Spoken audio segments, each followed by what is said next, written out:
Salut à tous, et bien comme vous savez en fait j'aime bien faire des vidéos quand j'en trouve pas sur YouTube. Bah là c'est le cas.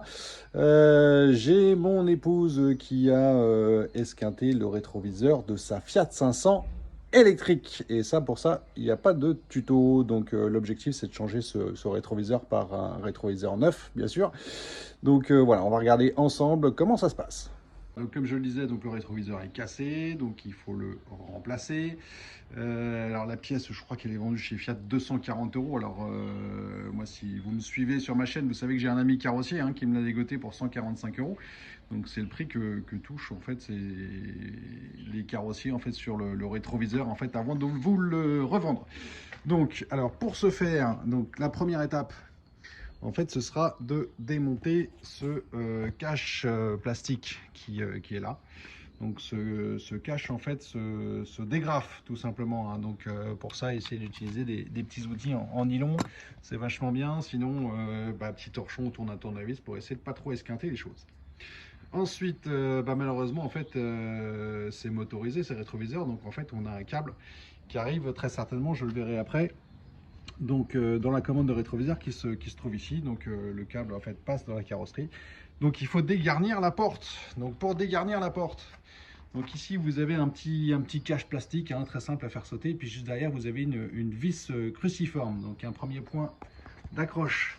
Deuxième point d'accroche, qui se trouve en réalité donc en dessous, pour le coup pas de cache plastique, donc vis cruciforme. Donc vous faudra effectivement un tournevis cruciforme. Après, troisième point d'attache, donc qui se trouve en réalité en fait sous un petit tapis, donc petit tapis qui est enfin là, on va le mettre dans le bon sens. Voilà, donc il y a un petit tapis qui est là. Donc on prend un petit tournevis, donc c'est souple, donc on arrive effectivement à l'extraire assez simplement, je dois dire. Donc ensuite, il vous faudra donc une clé Allen de 5 mm. Voilà, une fois que vous avez défait cet écrou, donc vous pouvez commencer à dégrafer d'un côté ou de l'autre. Alors les agrafes tiennent relativement bien, il a fallu que je tire dessus, mais en fait il n'y a pas d'autre point de fixation, si ce n'est qu'effectivement le rebord se prend dans la fenêtre ici. Donc l'intérêt c'est pas de tirer sur la partie haute, mais plutôt d'essayer de le dégager sur la partie basse. Donc là-dessus, vous pourrez voir plein de vidéos avec des gens qui ont la chance d'avoir quelqu'un qui tienne la caméra pendant qu'eux tirent. Moi, c'est pas mon cas, je suis tout seul. Voilà, donc sinon, donc là pour le rétroviseur, un seul point de fixation, donc il nous faudra une clé Allen de 6 mm. Donc avec ce seul point de fixation qui est là. Voilà, écoutez, je finis de desserrer cette vis, je vais pouvoir retirer ensuite mon panneau et puis on poursuit ce tuto. Bon, j'ai été un peu vite en besogne, donc du coup j'ai découpé effectivement la protection phonique. Je ne sais pas si je vais mettre un morceau de scotch ou pas, parce que de toute façon il y a aussi une belle protection phonique sur le... Voilà, et en fait notre connecteur arrive ici. Donc vous avez de la chance, vous avez quelqu'un qui vous fait un tuto et qui essuie les plâtres à votre place. D'ailleurs, petit pouce bleu pour me remercier, ce serait sympa. Donc le connecteur il est là en fait. Donc le câble passe ici. Alors oui, ici, alors... ouais, il y a peut-être un petit passage à l'intérieur. Je pense que vous avez été effectivement obligé de faire une découpe, comme je l'ai fait aussi ici. On se retrouve bien avec donc ce connecteur assez long et avec 3 fils, tout comme celui-là, connecteur exactement le même connecteur. Ça tombe bien, c'est la bonne pièce. Voilà, et je vais défaire la fixation. Voilà, donc une fois qu'on a défait la vis intérieure, en fait, comme je disais, il n'y a qu'un seul point de fixation, donc ça vient relativement bien. Là, voilà, je vais tirer doucement sur le câble, que j'ai libéré bien sûr avant. Vous voyez, en l'occurrence, bon, s'il y a des connecteurs qui se mettent un peu de travers, et même à une main, j'y arrive. Et écoutez, c'est magnifique. Donc là, on va refaire la même chose en sens inverse. Voilà, donc, écoutez, on voit ça tout de suite.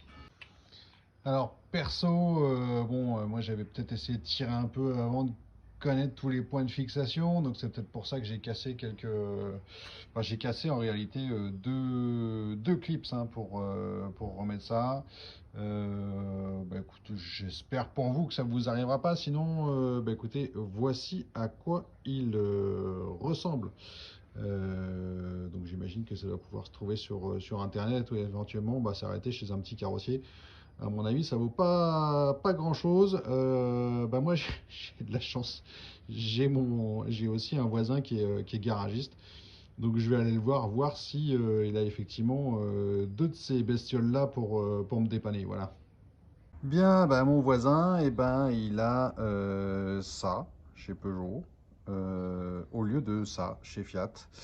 Donc l'idée c'était de retirer la partie femelle, hein, c'est cette partie caoutchoutée là, pour essayer de voir si effectivement la version Peugeot rentrait dedans. Bah c'est pas de bol parce que le trou est quand même vachement plus petit chez Fiat.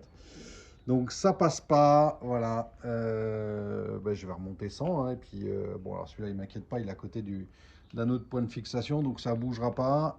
Par contre bon l'autre qui est cassé là-bas, là, c'est un peu plus casse-pied, mais bon c'est pas grave, c'est pas grave. On va voir si ça brinque-balle, et ben j'irai chez Fiat ou peut-être sur Amazon, hein, d'ailleurs ils ont peut-être ce genre de bricole. Voilà. Voilà, ben, le rétro est remonté. Donc le prix que je vous ai annoncé, je crois 240 euros hein, tout à l'heure, hein, c'était pour le rétro sans la coque, parce que ma femme avait eu la chance de garder sa coque intacte. Voilà, donc en fait la coque se clipse, hein, donc je vais prendre mes deux mains et la pousser correctement pour la clipser, faire en sorte que ça tienne bien, et puis voilà, je vous montre la voiture une fois terminée. Et bien voilà, cette fois-ci, le tuto est terminé, le rétro est remonté. Donc tout va bien sur cette petite Fiat 500 électrique toute mignonne d'ailleurs.